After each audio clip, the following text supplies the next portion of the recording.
NEET paper मामले को लेकर सुप्रीम कोर्ट में सुनवाई, सीबीआई जांच की मांग पर एनटीए को नोटिस, 2 हफ्ते में मांगा जवाब। एनटीए की ट्रांसफर पिटीशन पर भी सुप्रीम कोर्ट में हियरिंग, नीट को लेकर दिल्ली हाई कोर्ट में दायर सभी याचिकाओं को सुप्रीम कोर्ट में ट्रांसफर करने की अपील।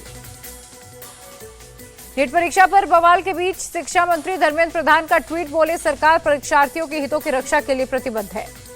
नीट देने वाले कुछ स्टूडेंट से मिले शिक्षा मंत्री धर्मेंद्र प्रधान का, सरकार पूरी पारदर्शिता के लिए प्रतिबद्ध, छात्रों के साथ नहीं होगी नाइंसाफी।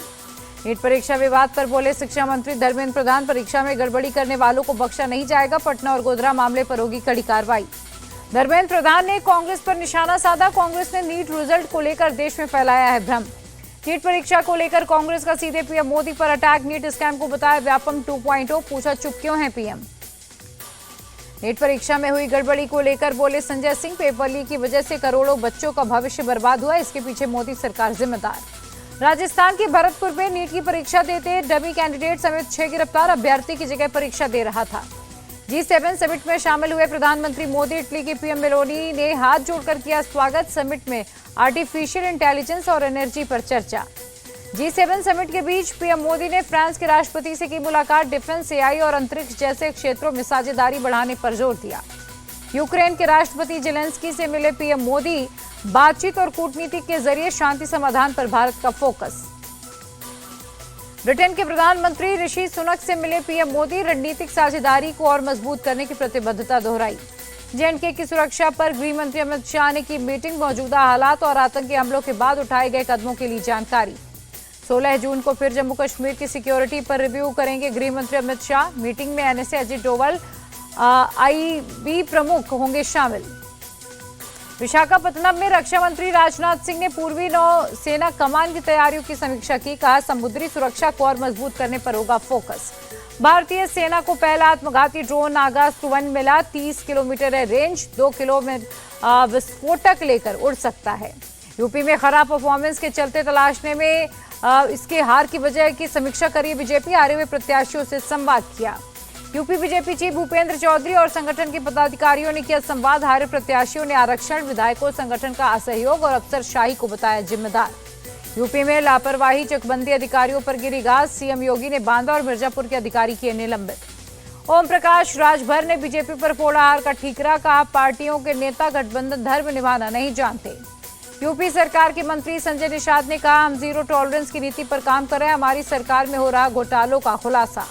इंद्रेश कुमार के बयान पर सियासत गरमाई, नाना पटोले बोले आरएसएस बेकार में बीजेपी को सलाह दे रही।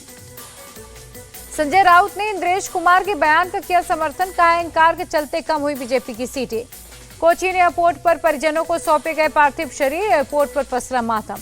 कुवैत से लौटे विदेश राज्य मंत्री कीर्ति वर्धन सिंह ने कहा पीएम की वजह से इतनी जल्द पार्थिव शरीर लाए जा सके। कर्नाटक के पूर्व सीएम बीएस येदियुरप्पा को राहत, अगली सुनवाई तक हाईकोर्ट ने गिरफ्तारी पर रोक लगाई।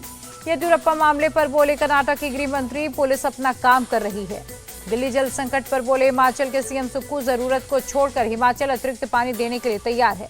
संजय सिंह ने कहा हरियाणा सरकार हमसे दुश्मनी कर रही है, वे दिल्ली की जनता से क्यों बदला ले रहे हैं। 18 जून को पीएम मोदी का वाराणसी दौरा, सीएम योगी ने कार्यक्रम स्थल पर तैयारियों का जायजा लिया। उत्तराखंड सीएम धामी ने देहरादून में जल संरक्षण और जल संवर्धन योजना का किया उद्घाटन, कई नेता मौजूद थे। तेजस्वी यादव के बयान पर जीतन राम मांझी का पलटवार, कहा जंगल राज वालों को कानून व्यवस्था पर बोलने का हक नहीं है। जम्मू कश्मीर के पूर्व सीएम महबूबा मुफ्ती की मांग, प्रशासन से जेकेएसएसबी परीक्षा स्थगित करने के लिए कहा है। जम्मू कश्मीर के रामबन में अमरनाथ की यात्रा के लिए रजिस्ट्रेशन हुआ शुरू, 29 जून से शुरू हो रही है यात्रा। लखनऊ में मौलाना खालिद रशीद ने बकरीद पर जारी की 11 पॉइंटर्स की एडवाइजरी, खुले में और प्रतिबंधित जानवरों की कुर्बानी न करने के निर्देश। यूपी सीएम ऑफिस ने भी पोस्ट कर दिए निर्देश, लिखा बकरीद के लिए निर्धारित जगहों पर दी जाए कुर्बानी। लखनऊ के अकबर नगर में 5वें दिन भी चल रहा बुलडोजर, कुकरेल नदी के किनारे बने अवैध मकानों को तोड़ा गया। कुल 1000 मकान और 101 कमर्शियल प्रतिष्ठानों पर एक्शन, अब तक 470 मकान तोड़े गए। मैनपुरी में आगरा लखनऊ एक्सप्रेसवे पर बस में भीषण आग लगी, इमरजेंसी गेट से सभी यात्रियों को निकाला गया। कोलकाता के एक्रोपोलिस मॉल के फूड कोर्ट में लगी आग, लाखों का नुकसान हुआ। महाराष्ट्र के पिंपरी चिंचवाड़ के नासिक फाटा के पास बस में आग, सभी यात्री सुरक्षित निकले। दिल्ली में क्राइम ब्रांच ने फर्जी जाति प्रमाण पत्र बनाने वाले गैंग को पकड़ा, बनाता था फर्जी कास्ट सर्टिफिकेट्स। लखनऊ में तेज गर्मी और हीट वेव से हालात खराब, घरों में कैद रहने को मजबूर हुए लोग। मुंबई में तेज बारिश के चलते बदला मौसम का मिजाज, भीषण गर्मी से मिली राहत। मुरादाबाद में पारा 45 डिग्री के पार, गौशालाओं में लगाए गए स्प्रिंकल और पंखे। दिल्ली के ओखला में भी पानी का बढ़ा संकट, पानी लेने के लिए धक्का मुक्की। नवी मुंबई में सब्जियों की कीमत में भारी उछाल, भीषण गर्मी के कारण बढ़ी कीमतें। गुजरात के डांग में कई हिस्सों में बारिश, लोगों को गर्मी से मिली राहत। मई महीने में थोक महंगाई दर 2.61% बढ़ी, सरकार ने जारी किया आंकड़ा।